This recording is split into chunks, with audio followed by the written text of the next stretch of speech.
Hi kids, welcome to Kids TV News. I'm Jenna Zavoyna. We have an awesome show for you that includes adventures, animals, challenges, and invitations to join in on the fun.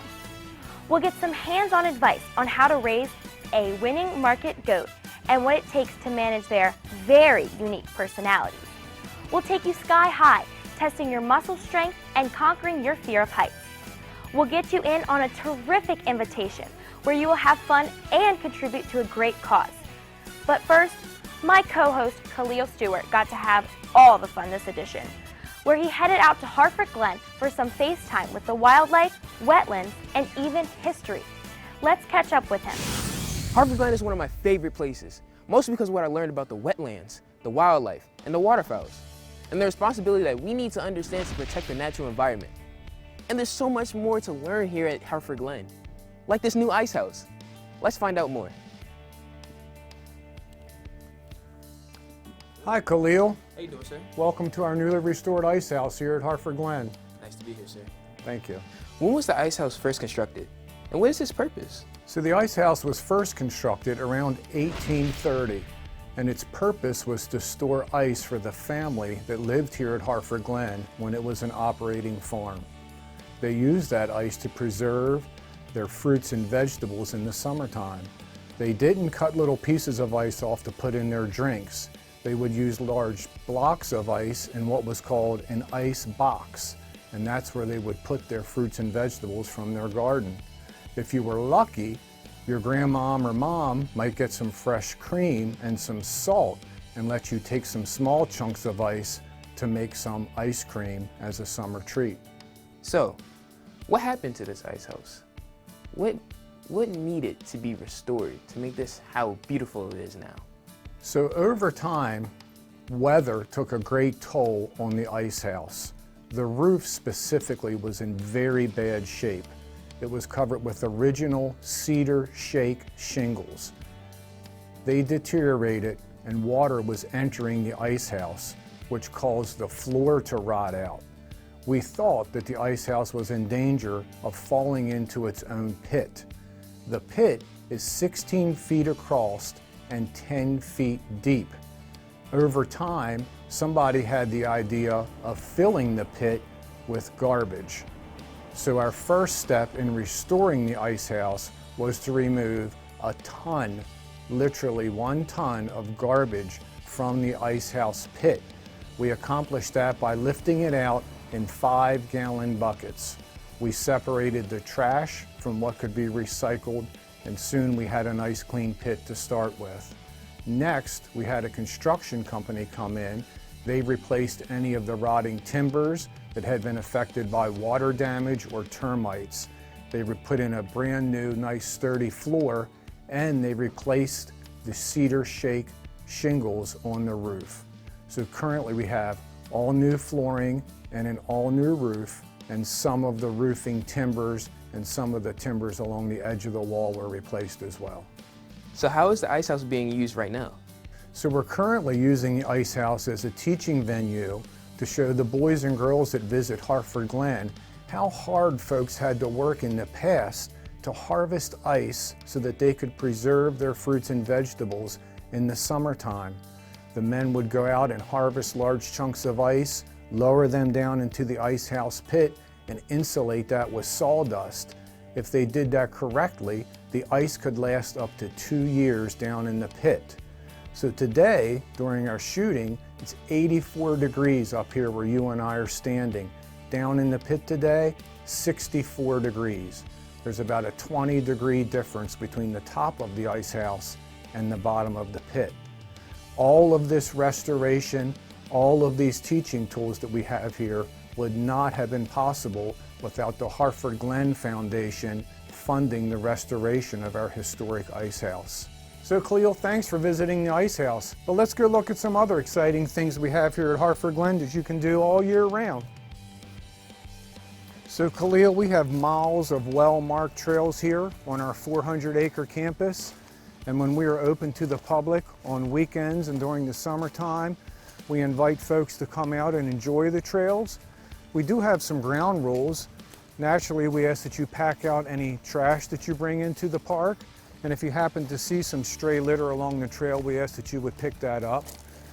If you're enjoying the day with your dog, we ask that your dog remains on the leash at all times. We do not allow horseback riding or bicycles on the trails. That can cause erosion and it degrades the trail. Folks are welcome to come out, explore all the different types of trees and nature that they can see. Hartford Glen trails are an excellent place for bird watching. This year we banded 243 birds at Hartford Glen of over 23 different species. It's a real sanctuary. So Khalil, besides the miles of trails that we have here, we also have a fishing pond that some folks don't even know about. It's catch and release. There's bluegills and bass and maybe some catfish. And I just happen to have a rod here for you today. So let's give it a try.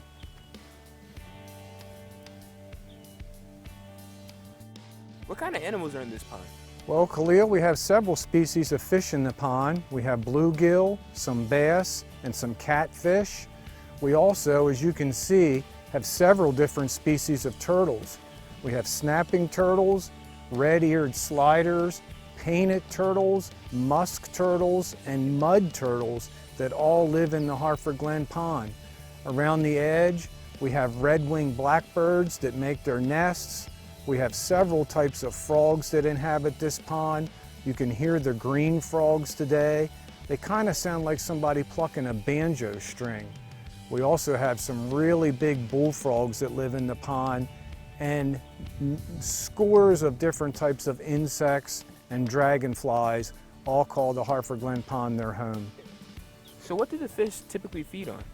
So the different types of fish in here, first off, would feed on insect larvae. Any insects that lay their eggs in the water, those eggs hatch, the fish will feed on that. The fish will also feed on tadpoles. The fish will feed on one another.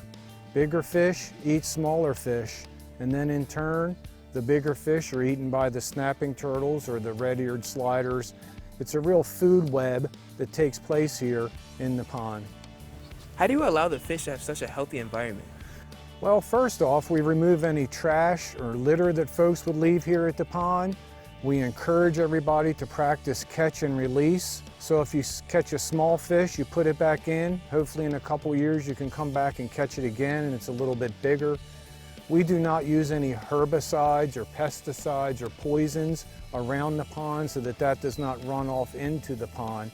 And really the area around the pond is healthy because we cut back on the amount of mowing that we do. We really try to keep it as natural as possible. Got one. You got one. Well done, Khalil.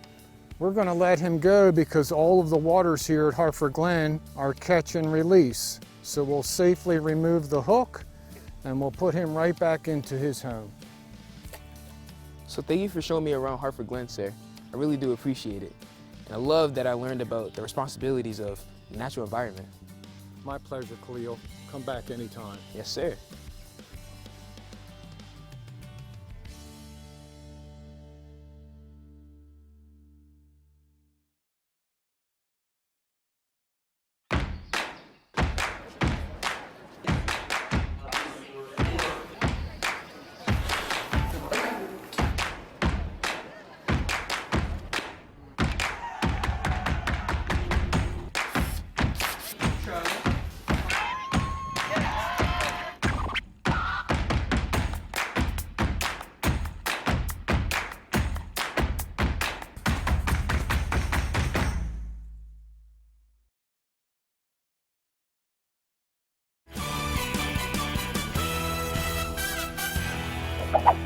Welcome back to Kids TV News.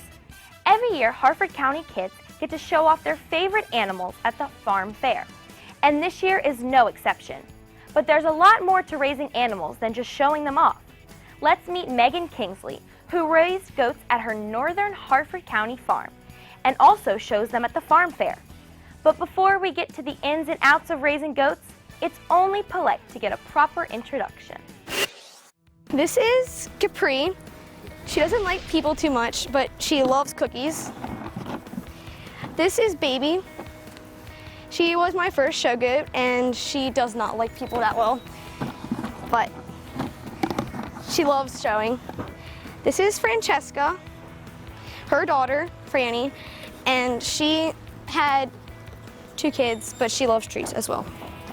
This is Franny. She's the herd queen. She like protects everyone and is boss. And she loves minerals, block, and molasses. This is Kitty, the dairy goat, this one right here. And she had 2 kids, and she gets picked on a little bit. And then, Stelly, come here. Hey, Stella. Not you, Franny, Stella. This is Stella. She loves her stomach rubbed, and she loves sitting underneath the hay while everyone else eats, and she gets hay all over her. This is my favorite, Stella, because she loves people. She'll just stand there and you can just rub her for hours and hours, and you can just take a brush and brush her, and you can do anything with her. You can just get her out and walk with her and eat grass, sit her down and you can eat grass. And she loves treats. This is Lucky. She is my show goat, and her name is Lucky because she's lucky, I guess. She always gets first, and she has an attitude. This is Curly. He is my market goat for Harford County Farm Fair this July, and he is going to be raised for meat and be sold for meat.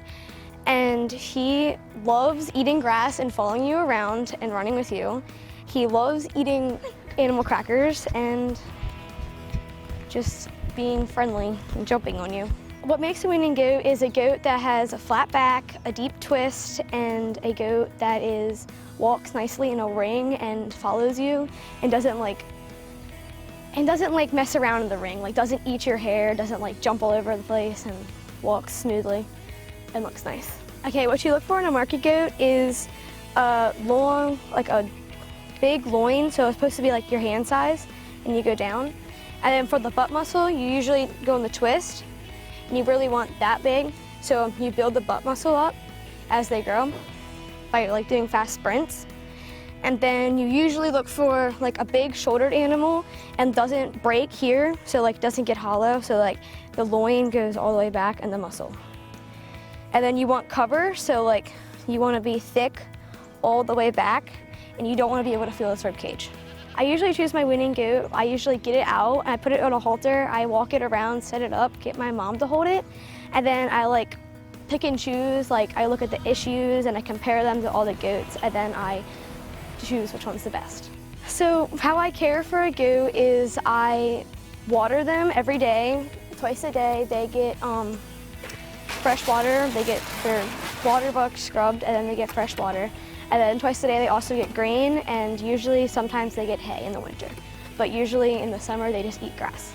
Grooming, so when you put them on the stand, you usually, with a market goat, you have to fluff up its legs, and you have to shave their body besides their lower part of their leg, and you fluff it up, make them look good, and their head, you give them a Roman nose most of the time, and you cut it down to the tip of their eyes.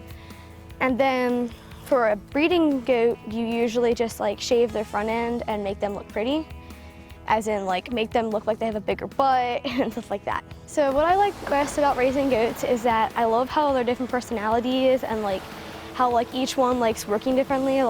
One loves getting in the stand, and one just loves walking with you, or one loves setting up and just standing there looking pretty, and then the one just doesn't like doing that. Doesn't like to stand still and just jumps all over you. What I like least about raising goats is that I don't like cleaning up the pens and shaving them. I don't like this, but it's gotta be done. And I don't like shaving them because your hair gets all over you, then you get really itchy. But I do like how they look pretty at the end. Something about goats that would surprise you, that they love mineral blocks and molasses, and they love to dig their nose in it. And that some of the goats just don't really like people. Well, when I get older, I probably will raise goats because I love showing them, and I just love having their different personalities, and I love loving them. So yeah, I probably will raise them when I get older.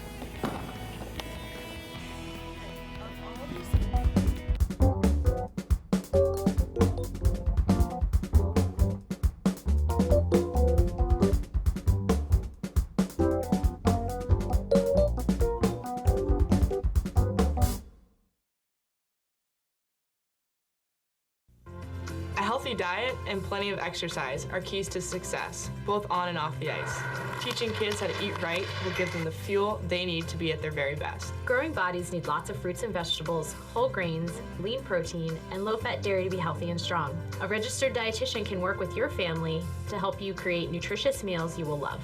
And don't forget to exercise for at least 60 minutes every day. Visit kidseatright.org for more information.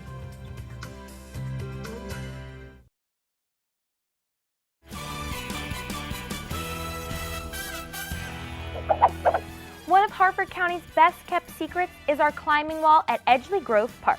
It's fun, it's terrifying, and you can test your strength, endurance, and conquer your fear of heights, all in a safe and exciting place. Let's strap ourselves in and start climbing on today's Active Kids.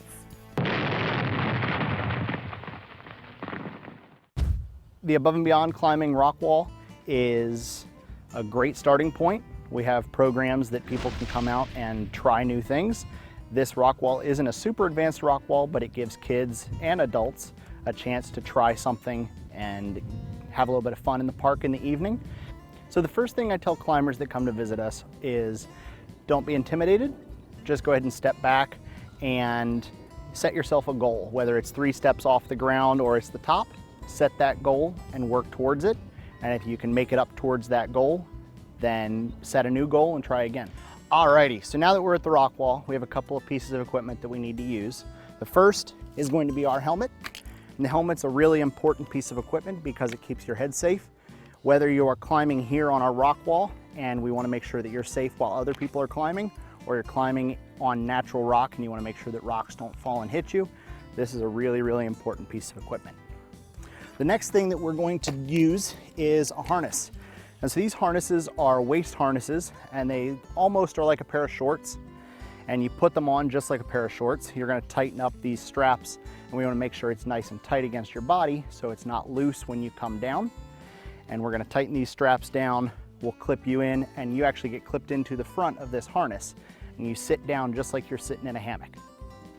The last thing is some good closed-toed shoes. Closed-toed shoes are really important because it keeps your feet safe. It also adds strength to your feet. When you're climbing, you want to be able to push your toe into a small crack. So that's really important. A couple of other things that you can bring or you can use while you're climbing are some chalk. Chalk keeps your hands nice and dry so it's not slippery. You can also use gloves if you're belaying or you're helping out a friend. You can bring your own rope. You can bring a hat is always a great idea. So to go up, all we have to do is we clip you in, we'll do a safety check, we'll make sure that you're ready to climb, right. I'll talk to you. Give me a head nod. And all you have to do is you start climbing. Start climbing like a ladder.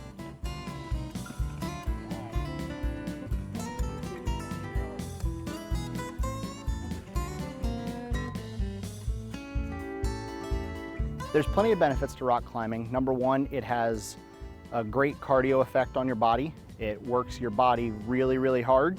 A good training session for rock climbing can burn anywhere up to about 500 calories every half hour. Hey, good job, it has great benefits for your arms, for your legs, for your core, for your shoulders, for your back, just an all-around workout. Come down easy.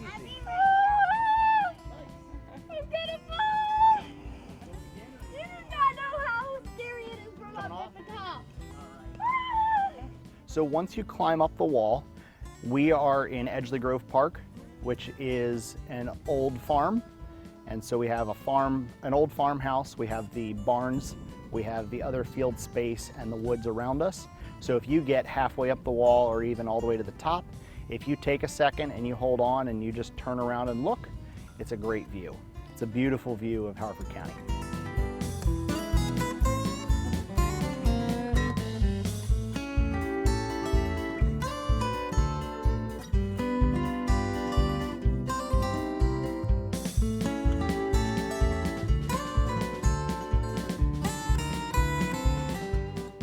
If you're interested in joining us or you would like more information, you can contact Harford County Parks and Recreation, and our website has information, as well as you can give us a call or you can shoot us an email. We've got another way to test your athletic ability while making a difference in our community. Let's get the specifics from Grace Callwood from the We Can Serve movement on today's Community Kids.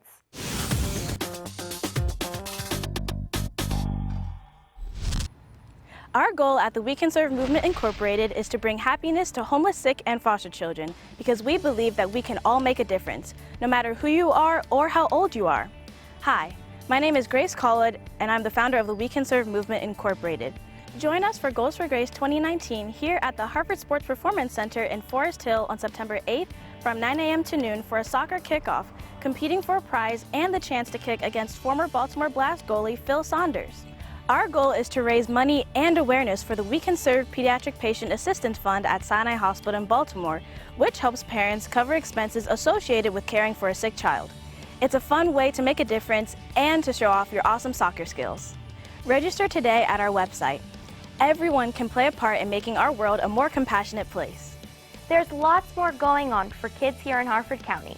Let's check out our Kids on the Go events calendar so you can get in on all the fun and exciting things to do.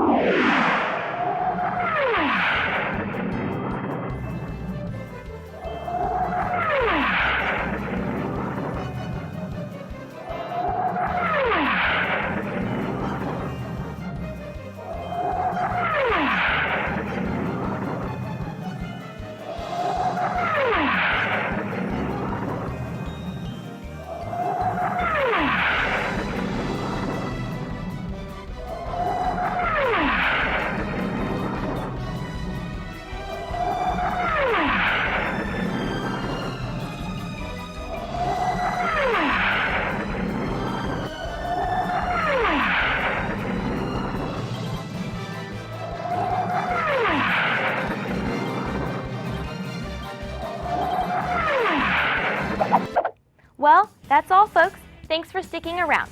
We'd love to hear from you. You can log on to our website at KidsTVNews.com. Let us know what you think and what you'd like to see here on Kids TV News. Until next time, I'm Jenna Zavoyna. So long.